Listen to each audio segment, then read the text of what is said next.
15 y este va a ser el último miércoles que vamos a ver salmos. Vamos a suspenderlo un poquito. Ya hemos visto algunos salmos los miércoles y vamos a entrar a otros temas y ya después regresaremos a seguir estudiando los salmos que faltan. Todavía nos quedan unos 140, 135 nos quedan más o menos, así que no vamos a correr. Ya hemos visto antaño Salmo 6, el 1, el 2, el 3, el 6, el 8. Ya hemos visto el 121, ya hemos visto el 142. Hemos visto, ahora vamos a ver el Salmo 15 y Salmo 117, ya vimos también Salmo 117. Así que ahí vamos, hermanos, ahí va la cuenta. Salmos capítulo 15, hermanos, por favor. Y voy a dar lectura y después oraremos a Dios. Jehová, ¿quién habitará en tu tabernáculo? ¿Quién morará en tu monte santo? El que anda en integridad y hace justicia y habla verdad en su corazón. El que no calumnia con su lengua, ni hace mal a su prójimo, ni admite reproche alguno contra su vecino. Aquel a cuyos ojos el vil es menospreciado, pero honra a los que temen a Jehová. El que aun jurando en daño suyo no por eso cambia, quien su dinero no dio a usura, ni contra el inocente admitió cohecho. El que hace estas cosas no resbalará jamás. Señor, venimos delante de ti, Señor, en esta tarde pidiéndote sabiduría, pidiendo, Señor, la llenura de tu Santo Espíritu. Y rogando, Padre, que tú tomes el control de este mensaje que va a ser predicado. Te ruego, Señor, que hables a nuestra vida y si alguien en este lugar no ha sido salvo, yo te pido que hoy, Señor, sea el día de su salvación. Padre, te ruego que tú bendigas este servicio, que tu nombre sea glorificado, sea exaltado, sea reverenciado. Y amado Padre Celestial, habla nuestra vida, por favor. Te lo pedimos, te lo rogamos, en el nombre de Cristo Jesús. Amén. En ocasiones me ha tocado, hermanos, el privilegio de predicar el Evangelio puerta por puerta, o en los hospitales, o incluso en las cárceles. Y en un sector de la gente, o en la gran mayoría de las personas con las que yo he podido tener la oportunidad de hablarles del Evangelio, la gran mayoría de ellos afirman o comentan que ellos tienen una comunión cercana con Dios. La gran mayoría de ellos dice: yo tengo comunión con Dios. Yo hablo con Dios todos los días. Yo todos los días me encomiendo a Dios.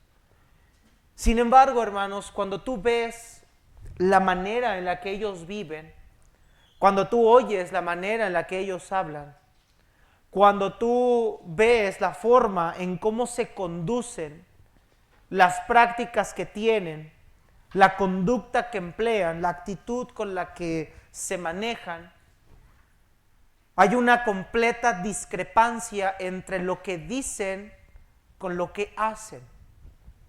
Porque la gran mayoría cree que por el simple hecho de elevar una oración a Dios o de cargar un rosario en la mano, ya están teniendo comunión con Dios.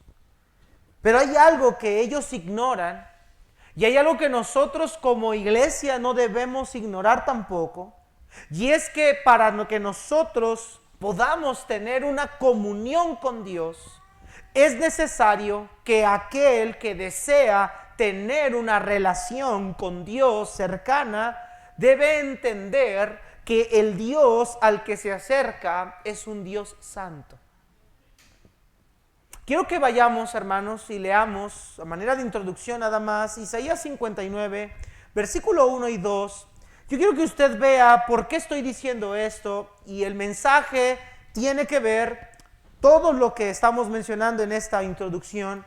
Quiero que vaya por favor ahí a Isaías capítulo 59, versículo 1 y 2.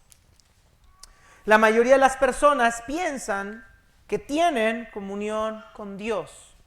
Pero miren lo que dice Isaías 59, 1 y 2. Y aquí es el profeta Isaías el que está hablándole al pueblo de Israel, diciéndole lo siguiente: he aquí no se ha cortado la mano de Jehová para salvar, ni se ha agravado su oído para oír.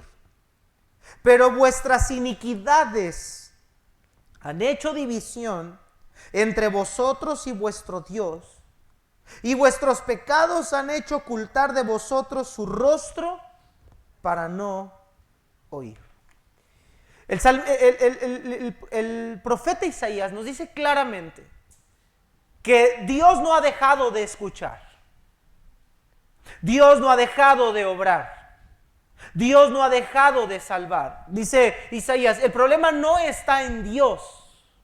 El problema está en ustedes, israelitas. El problema está en que son sus pecados o iniquidades las que han realizado, las que han cometido, las que han impedido que haya una comunión con Dios.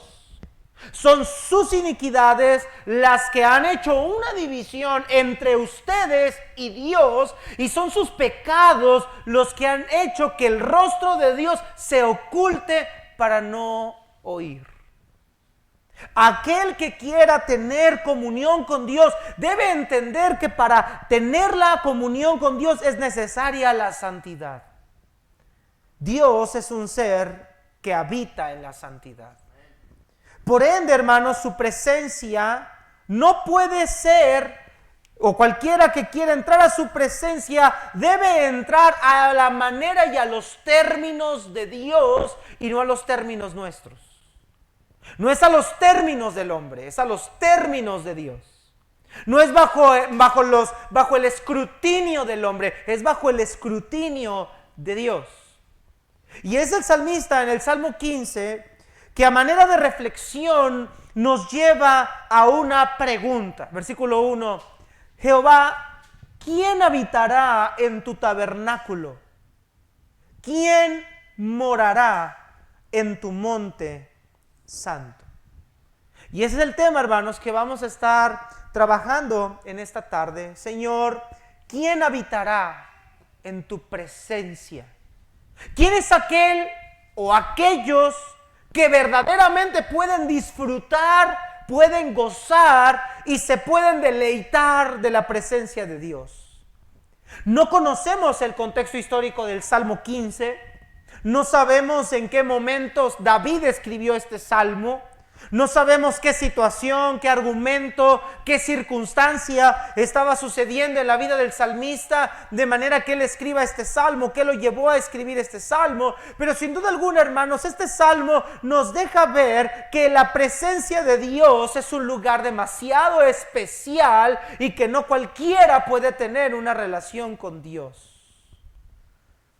Hermanos amados, fue el mismo pecado el que rompió la comunión entre Dios y el hombre. Fue el pecado de Adán y Eva lo que derivaron a que el hombre ya no pudiera habitar con Dios en el huerto del Edén. Ahora, ¿qué es lo que hace especial realmente? ¿Es el huerto del Edén? ¿Era el huerto del Edén algo especial? ¿Es el tabernáculo algo especial? ¿Es el monte santo, el monte Sinaí, algo especial? No, hermanos, no es el tabernáculo, no era el monte, no es el huerto del Edén, no son estas 4 paredes, es la presencia de Dios que lo llena todo. Si la presencia de Dios está en un lugar, ese es un lugar especial. Y ese es un lugar santo. Así que vamos a ver, hermanos, este salmo en 2 encabezados bien sencillos. En primer lugar, vamos a ver la pregunta del salmista. Y en segundo lugar, vamos a ver la respuesta que nos brinda el salmista. Y la pregunta del salmista es la siguiente: Jehová, ¿quién habitará en tu tabernáculo? ¿Quién morará en tu monte santo? Ahora es importante que veamos 2 cosas aquí. La primera es que para poder entender el Salmo necesitamos entender dos elementos importantes que se desarrollan en este Salmo. La palabra tabernáculo y el monte santo. El tabernáculo, hermanos, encontramos su primera aparición en el libro de Deuteronomio, capítulo número 25.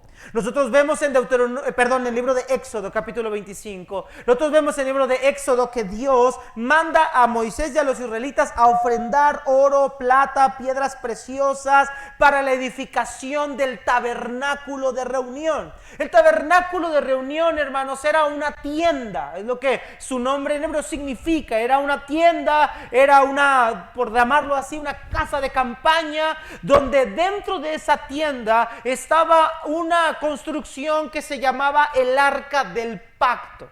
Y en esa Arca del Pacto se encontraba la vara de Aarón que reverdeció, las tablas de la ley, el pan de la proposición o el maná, era lo que se encontraba en el Arca del Pacto. Pero el tabernáculo tenía o tiene algo especial. Quiero que me acompañes, por favor, ahí en el libro de Éxodo, por favor.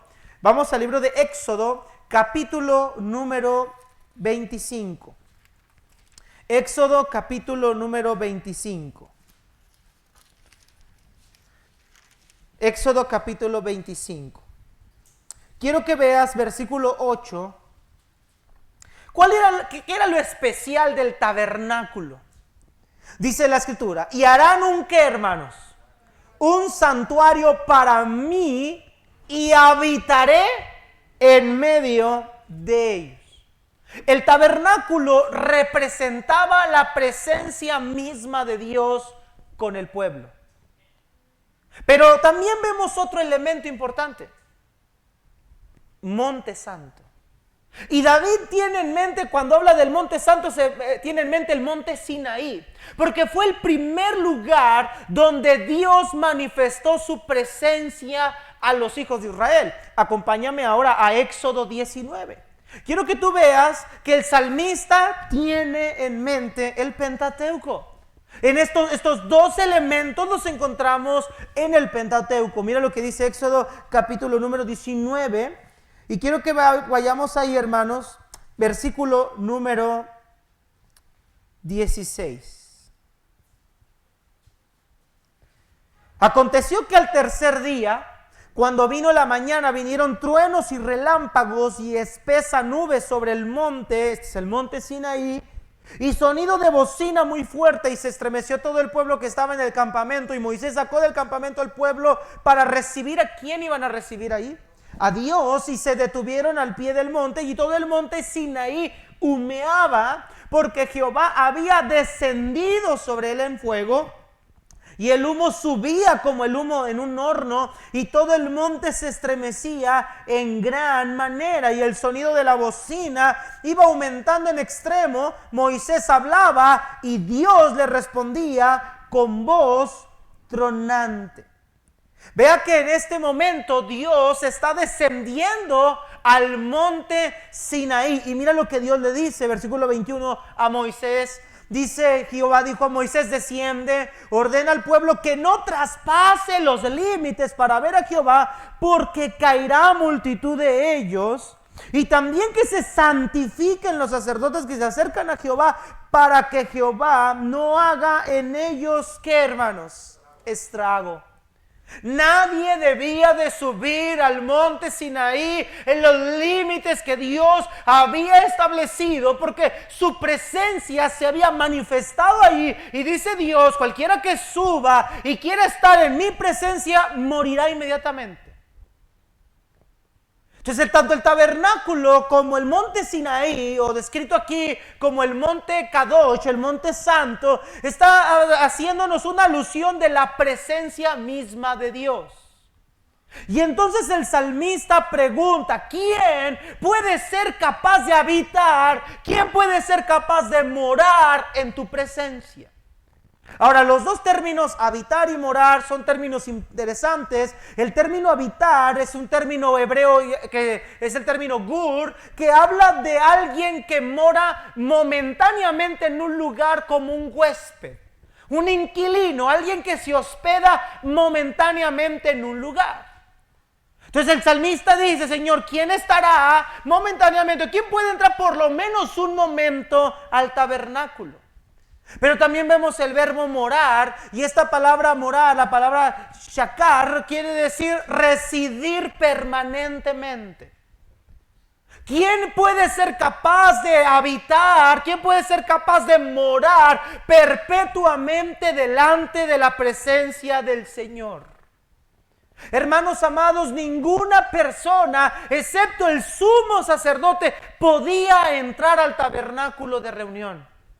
Nadie podía traspasar los límites del tabernáculo de reunión, porque esa persona moría. Y si el sumo sacerdote iba a entrar a la presencia de Dios, tenía que santificarse primero.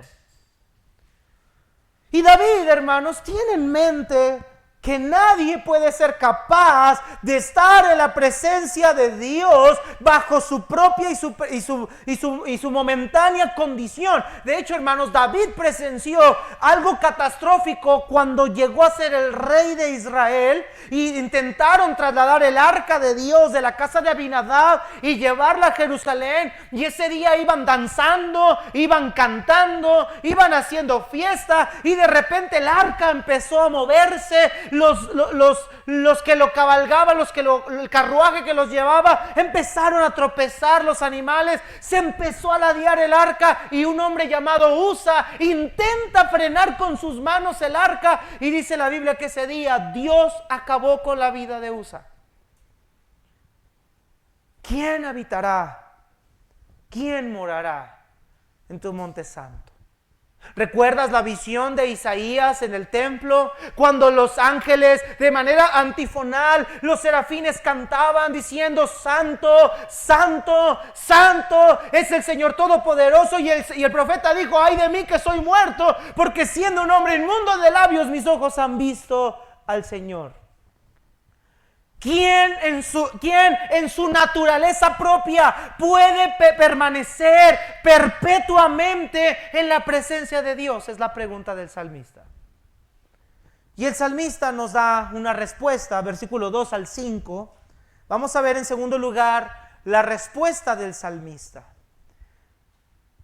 Primeramente vemos una triada positiva, versículo 2. El que anda en integridad y hace justicia y habla verdad en su corazón.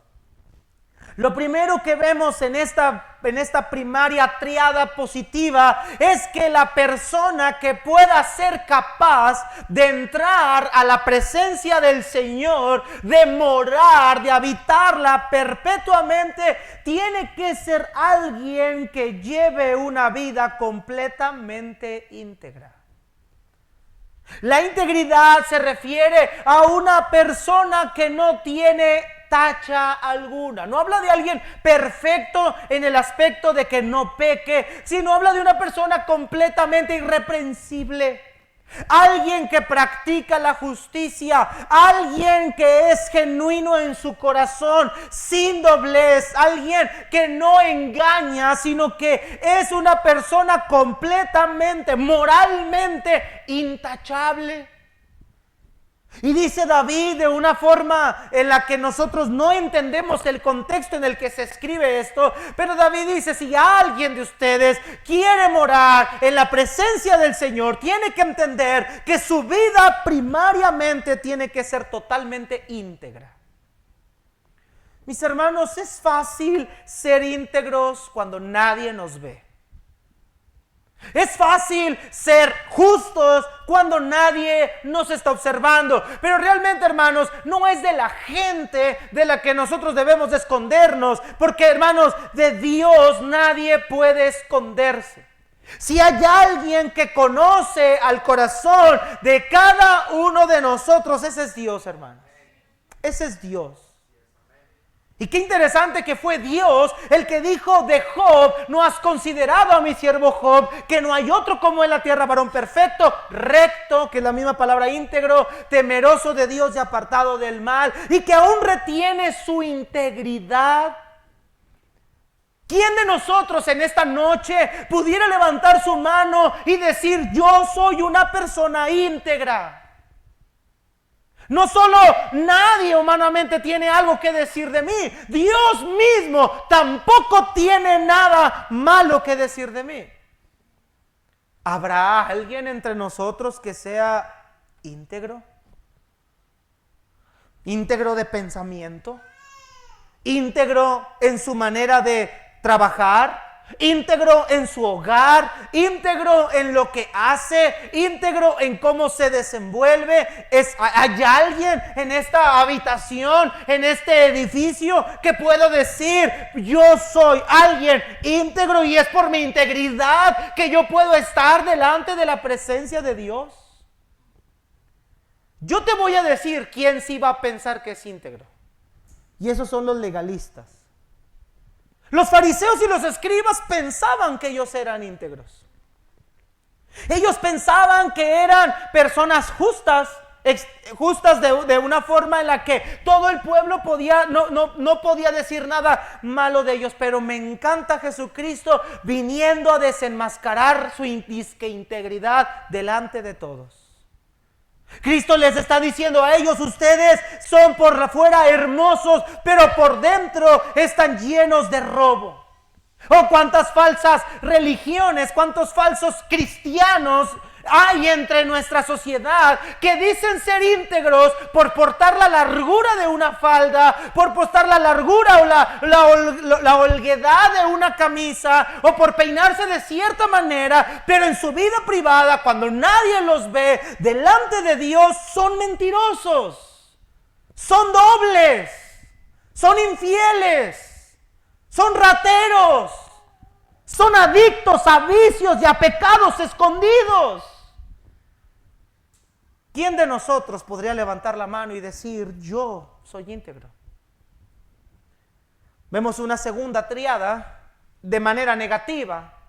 Ahora David nos va a decir lo que no debe hacer un hombre justo. Versículo 3. El que no calumnia con su lengua, ni hace mal a su prójimo, ni admite reproche alguno contra su vecino. No solamente es íntegro en cuanto a sus obras, sino que también es íntegro en cuanto a su manera de hablar.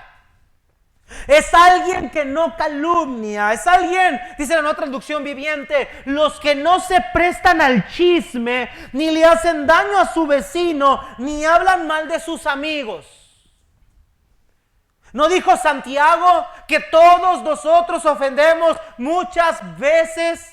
Y que la lengua es un mundo de maldad, es un veneno que está puesto entre nuestros miembros, que inflama la rueda de la creación. ¿No ha sido nuestra lengua la que nos ha metido en demasiados problemas? ¿No es la lengua la que revela y desnuda el estado de nuestro corazón? ¿Cuántas veces no hemos hablado mal de nuestros amigos, de nuestro prójimo, de nuestro hermano?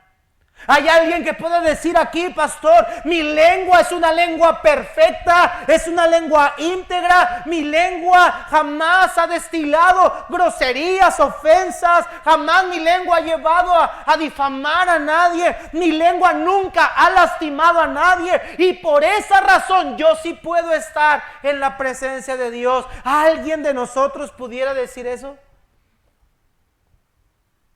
¿Alguien de nosotros pudiera decir que jamás en su vida ha maldecido, ha utilizado su lenguaje en una forma soez, en una forma pervertida para hablar o para relacionarse con otros? ¿Alguien de ustedes podría decir: pastor, yo soy esa persona íntegra de labios? David nos presenta una tercera aspecto, versículo 4. Aquel a cuyos ojos el vil es menospreciado, pero honra a los que temen a Jehová. El que aún jurando en daño suyo, no por eso cambia. La nueva traducción viviente dice: los que desprecian a los pecadores descarados y honran a quienes siguen fielmente al Señor y mantienen su palabra aunque salgan perjudicados. Aquí nos habla de una persona que es leal. Primeramente dice el salmista, para este hombre justo, aquellos que son pecadores, aquellos que van en contra de la ley de Dios, los desprecia. Es como el Salmo 1 cuando nos dice que es bienaventurado el varón que no anduvo en consejo de malos, ni estuvo en el camino de los pecadores, ni en silla de escarnecedores se ha sentado. Es como aquel hombre o aquel alumno sabio al que le están instruyendo cuando dice: hijo mío, si los pecadores te quisieran engañar, no consientas. Si dijeren: ven con nosotros, tengamos todos una bolsa, hijo mío, apártate de ellos. El íntegro es aquel que se distingue perfectamente del pecador, del incrédulo, del inconverso. Es aquel que lleva una vida distinta a los otros. Su vida honra al Señor. ¿Tu vida honra al Señor? Las amistades que dices tener son de honra y gloria al Señor. ¿Qué me dices de los cuentos o de los chistes descarados que hay en la línea donde tú trabajas? De los cuales te ríes, de los cuales compartes con ellos el mismo diálogo, las mismas palabras, aunque no las pronuncias, pero estás de acuerdo con ellas. Y cuando tienes la oportunidad de alejarte de ese ambiente, prefieres mantenerte ahí para encajar en un ambiente laboral que te beneficie. No, aquel que quiere estar en la presencia de Dios se distingue del pecador. Es una persona que, a pesar de las consecuencias que pueda tener, él mantiene su palabra. Es alguien leal. Como una vez nos predicó el hermano Abraham hace unos miércoles atrás, que tú sí seas sí y tú no seas no. Oh, hermanos amados, lamentablemente hoy tenemos que firmar contratos porque nuestra palabra ya no vale nada. ¿Hay alguien aquí que pueda decir: yo soy aquel que desprecio, que me alejo de los que deshonran al Señor, y mi palabra es firme aunque yo salga perjudicado? Alguien de aquí podría decir: yo soy quien debe estar en la presencia del Señor. Verso 5. Quien su dinero no dio a usura, ni contra el inocente admitió cohecho. La usura era algo que el Señor había prohibido determinantemente a la nación de Israel. La usura quiere decir prestar dinero y cobrar intereses. Hubo un silencio descomunal aquí.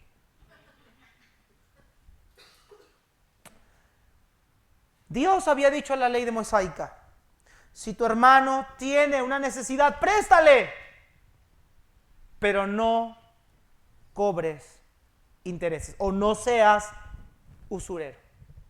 Pero es que es el 1%. No, es que no es ni el 1%, no es ni el 0.001%. El prestar era para ayudar a los que estaban en una necesidad. Aquí nos está hablando de una persona íntegra de manera financiera, que no utiliza su dinero para aprovecharse de las personas más vulnerables económicamente, aprovechando su necesidad y su pobreza para cobrarles unos intereses completamente fuera de sus límites. Hermanos amados, hemos tenido que correr a personas que han hecho eso aquí también hace mucho tiempo. Había uno que cobraba 250% de interés. No te estoy mintiendo. 250% de interés. Tenía a la mujer asfixiada.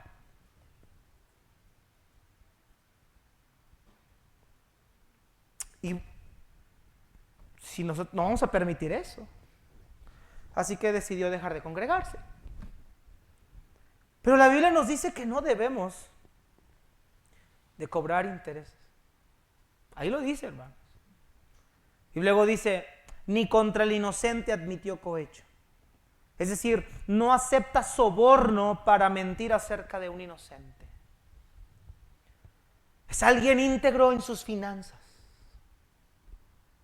Hermano querido, podemos nosotros decir, yo soy aquel que también está íntegro en sus finanzas. Si usted pidió prestado, devuelva lo que le prestaron. Y en el tiempo que dijiste que se lo ibas a devolver. No te aproveches de que la Biblia prohíbe la usura para abusar de la generosidad de tu hermano. Y déjeme decir algo, hermanos, es lamentable, es triste que tengamos los pastores que aconsejar que no hagan negocios entre hermanos de la iglesia. Porque termina mal. Es lamentable y es triste porque debería de ser al revés. Es con quien deberías de buscar ayudar, asociarte, tener una buena relación. Lamentablemente es que no hay integridad en la vida del ser humano. Ningún ser humano es confiable. Y mire lo que dice el salmista, termina con una promesa. El que hace estas cosas no resbalará jamás. El que hace estas cosas no tropezará nunca. Le irá bien, porque la presencia del Señor estará y está con él. Porque es alguien que habita y mora en la presencia del Señor. Pero aquí viene la pregunta más importante de este mensaje. Y la pregunta es, ¿quién de nosotros es digno de estar en la presencia del Señor? Y aquí hemos visto del versículo 2 al 5 un decálogo de características. Son 10 características. ¿Quién de nosotros podría decir, yo he cumplido estas 10 características? Hay personas que moralmente han sido bien educadas, pero esto no son barajitas coleccionables. Es que yo tengo 8 de 10 características y bueno, las 8 van a pesar más que las otras 2. No, hermanos, mira lo que dice Santiago capítulo número 2. Mira lo que dice Santiago 2. Para aquellos que dicen, bueno, a mí me falta me faltan 2 mandamientos que cumplir, pero Dios se va a agradar de los que sí cumplí. Vamos a ver qué dice la Biblia en el libro de Santiago, por favor. Santiago capítulo número 2. Versículo número 8 al 10. 8 al 11, perdón, dice, pero si hacéis acepción si en verdad cumplís la ley real conforme a la Escritura, amarás a tu prójimo como a ti mismo, bien hacéis. Pero si hacéis acepción de personas, cometéis pecado y quedáis convictos por la ley como transgresores, porque cualquiera que guardare toda la ley, pero ofendiere en un punto, ¿qué dice la Escritura, hermanos?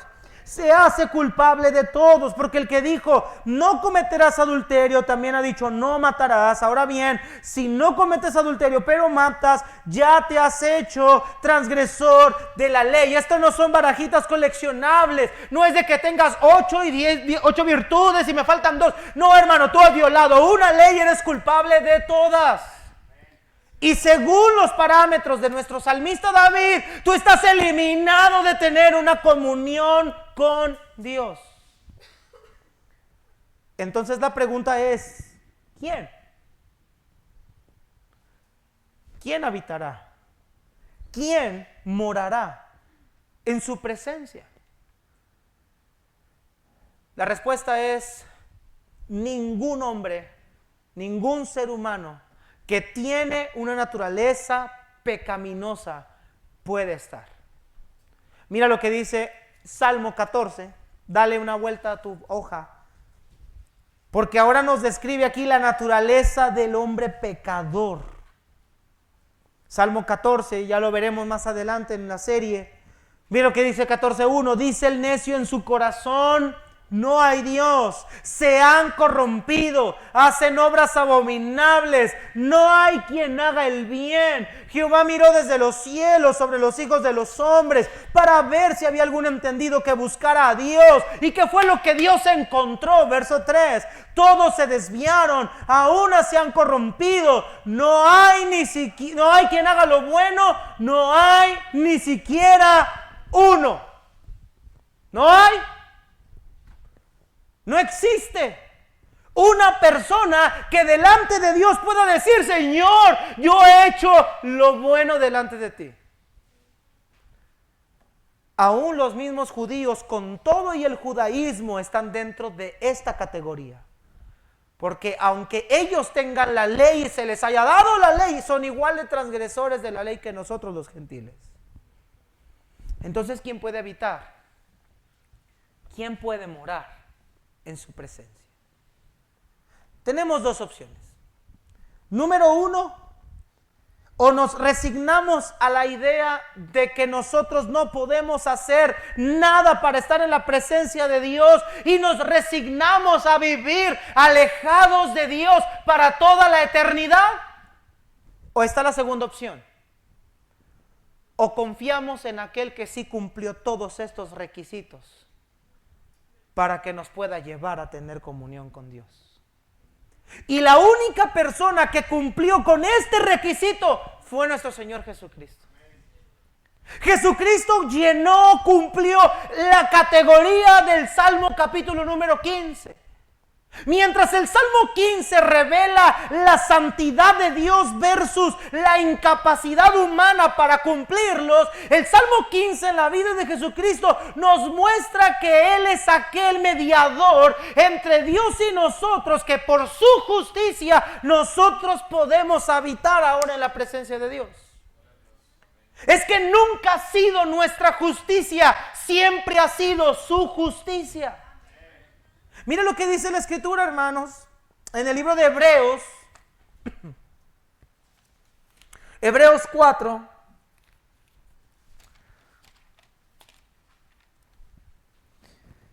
Mira lo que dice la Biblia en Hebreos 4.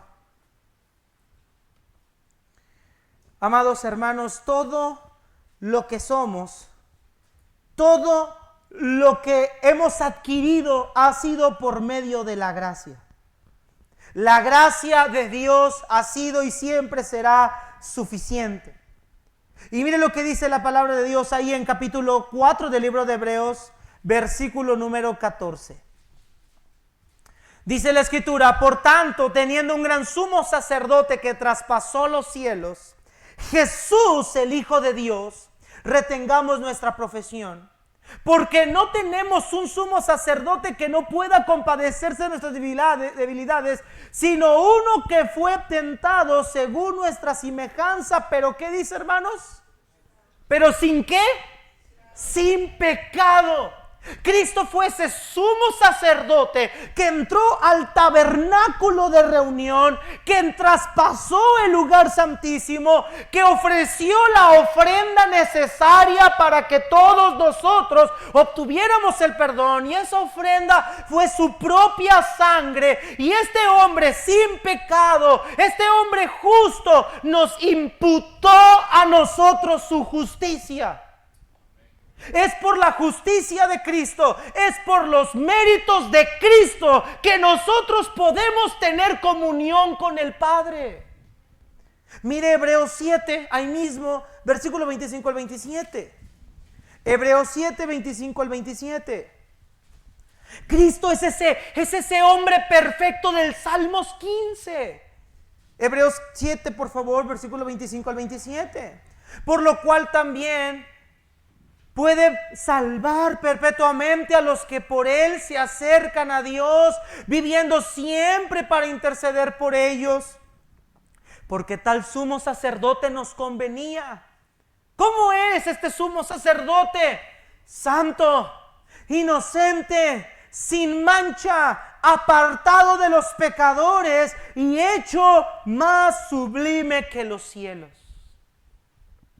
Un hombre íntegro en toda la extensión de la palabra. Me encantan las narraciones de los evangelios, porque tú ves en los evangelios a una multitud enardecida queriendo crucificar a Jesucristo mediante las leyes terrenales, y a Pilato viendo a Jesucristo arrestado frente a él y preguntándose una y otra vez: bueno, ¿y este hombre qué mal hizo? Yo no hallo en este hombre ninguna falta. Y la gente tratando de inventar, tratando de hablar mal testimonio contra Jesús. Y dice la Escritura que los testimonios de ellos se contradecían a sí mismos. Porque ese hombre que estaba frente a Pilato es el hombre justo, es el postrer Adán que nosotros necesitábamos para llegar al Padre. Es ese hombre que de su boca jamás salió ninguna palabra corrompida. Como dice el apóstol Pedro, para esto fuisteis llamados, porque Cristo padeció por nosotros, dejándonos ejemplo, para que sigáis sus pisadas, el cual no hizo pecado, ni se halló engaño en su boca, quien cuando le maldecían, no respondía con maldición, cuando padecía, no amenazaba, sino que encomendaba la causa al que juzga justamente. Cristo jamás habló contra su prójimo, jamás admitió cohecho, jamás se dejó sobornar, al contrario, pagó sus impuestos, al contrario, Él se despojó a sí mismo. Pero mira lo que sigue diciendo Pedro, quien llevó Él mismo nuestros pecados sobre el madero, para que nosotros, estando muertos a los pecados, vivamos a la justicia, y por cuya herida fueron ustedes sanados. Es por la justicia de Cristo que nosotros ahora en Cristo Jesús somos justificados por la fe. Ahora Dios nos ve como personas justas. Mire lo que dice Romanos 5:1, por favor. Romanos 5:1. Tú y yo, humanamente hablando, no podemos cumplir con los requisitos del Salmo 15. Pero Cristo, al cumplirlos, ahora nos ha justificado. Y estas virtudes del Salmo 15 las podemos realizar por el Espíritu Santo de Dios. Ya no para salvarnos, sino como evidencia de la salvación. Romanos 5:1 dice, justificados pues por la fe. Ahora, ¿qué tenemos tú y yo, hermanos? Paz para con Dios por medio de nuestro Señor Jesucristo. Ahora, delante del trono de Dios hemos sido declarados justos e inocentes. Entonces, hermanos, ¿quién habitará? ¿Quién morará en su monte santo? La respuesta es sencilla. Todos aquellos que en Cristo han sido justificados. Y estas virtudes del Salmo 15, 2, 3, 4 y 5 son virtudes que emanan de un corazón regenerado.